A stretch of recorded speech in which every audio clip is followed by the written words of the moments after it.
Shalom saudara-saudara yang mendapat anugerah dari Tuhan Yesus Kristus.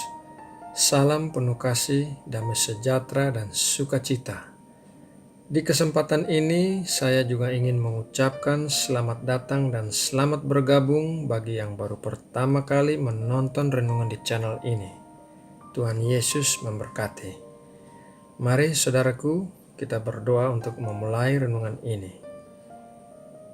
Bapa kami yang ada di sorga, Allah sumber pengharapan, penghiburan, dan damai sejahtera kami, terima kasih untuk sepanjang hari ini yang telah kami lalui bersama-sama Engkau. Perlindungan dan penyertaan-Mu nyata dalam hidup kami. Terima kasih ya Bapa.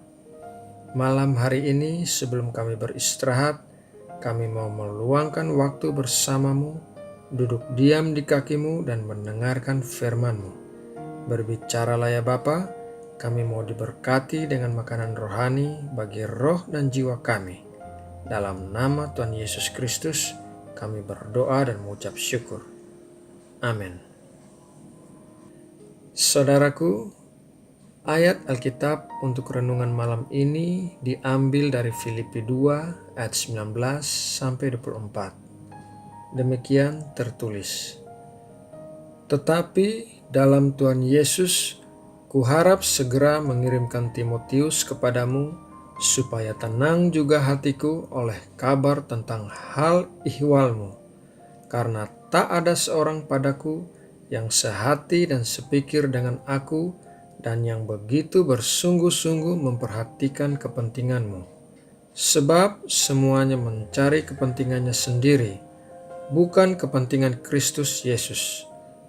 Kamu tahu bahwa kesetiaannya telah teruji dan bahwa ia telah menolong aku dalam pelayanan Injil sama seperti seorang anak menolong bapaknya. Dialah yang kuharap untuk kukirimkan dengan segera sesudah jelas bagiku bagaimana jalannya perkaraku. Tetapi dalam Tuhan aku percaya bahwa aku sendiri pun akan segera datang. Persahabatan adalah sesuatu yang diperlukan oleh kita sebagai manusia normal. Paulus, seorang rasul yang besar pun membutuhkan teman.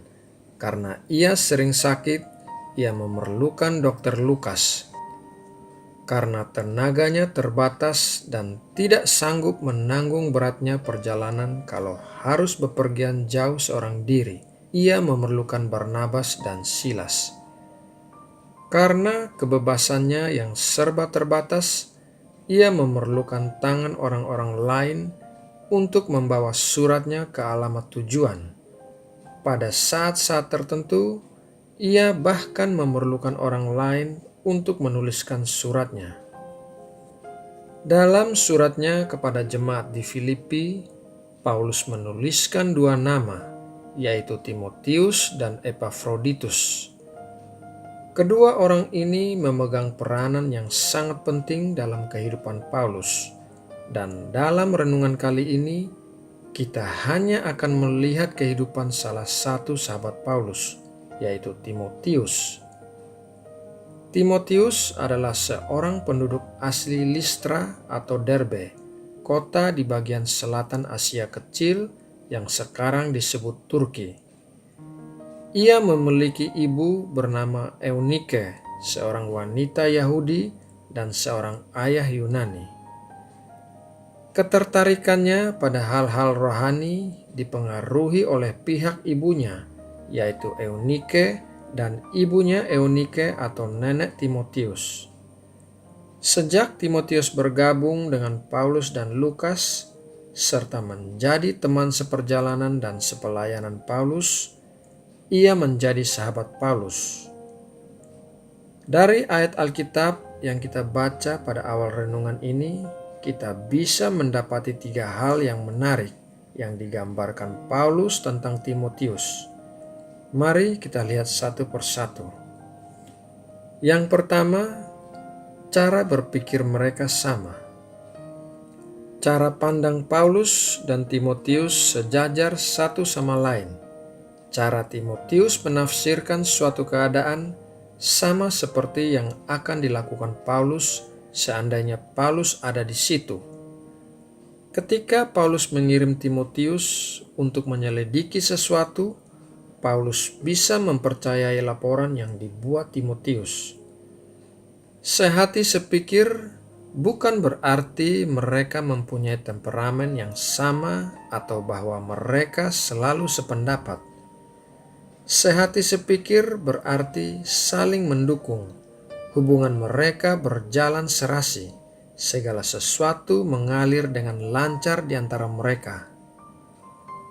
Menjumpai seseorang yang sehati sepikir adalah peristiwa langka. Kita bisa saja mempunyai banyak kenalan dan beberapa teman baik dalam hidup ini, tetapi menemukan seseorang yang jiwanya sama adalah sesuatu yang langka. Yang kedua, Timotius memiliki kepedulian yang tulus terhadap orang lain. Dikatakan dalam Filipi 2 ayat 20-21 bahwa Timotius memperhatikan kepentingan orang lain. Artinya, ia adalah seorang yang peduli pada orang lain. Seorang yang peduli pada orang lain memiliki kasih dan belas kasihan yang besar.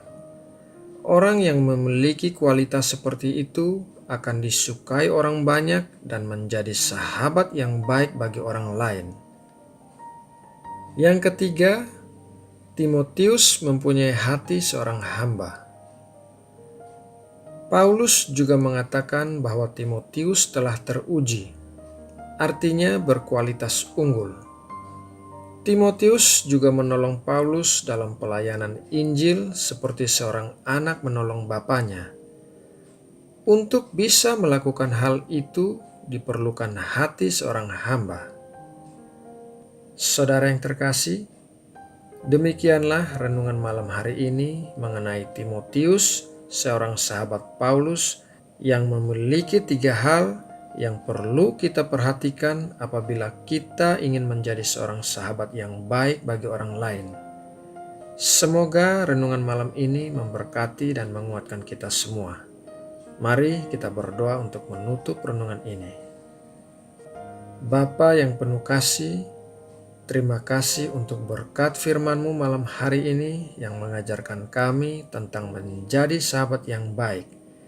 Kami mau belajar untuk sehati sepikir dengan saudara-saudara seiman kami, memiliki kepedulian yang tulus terhadap orang lain, dan memiliki hati seorang hamba dalam melayani orang lain. Saat ini setelah kami selesai mendengarkan firman-Mu, kami akan beristirahat. Kami mohon Engkau melindungi tidur kami sepanjang malam ini. Jauhkanlah kami dari hal-hal yang jahat dan pencobaan-pencobaan. Berikanlah kami kekuatan dan ketekunan dalam menjalani kehidupan kami. Terima kasih ya Bapa. Malam ini kami juga mau berdoa bagi bangsa dan negara kami Indonesia. Ya Bapa, kiranya Engkau memberkati Indonesia dengan segala kebaikan yang melimpah-limpah. Berkati juga para pemimpin negara kami dengan hikmat dan takut akan Engkau dalam memimpin negara ini, sehingga tercipta negara yang penuh keadilan dan kemakmuran. Terima kasih Bapa, dalam nama Tuhan Yesus Kristus kami berdoa dan mengucap syukur. Amin.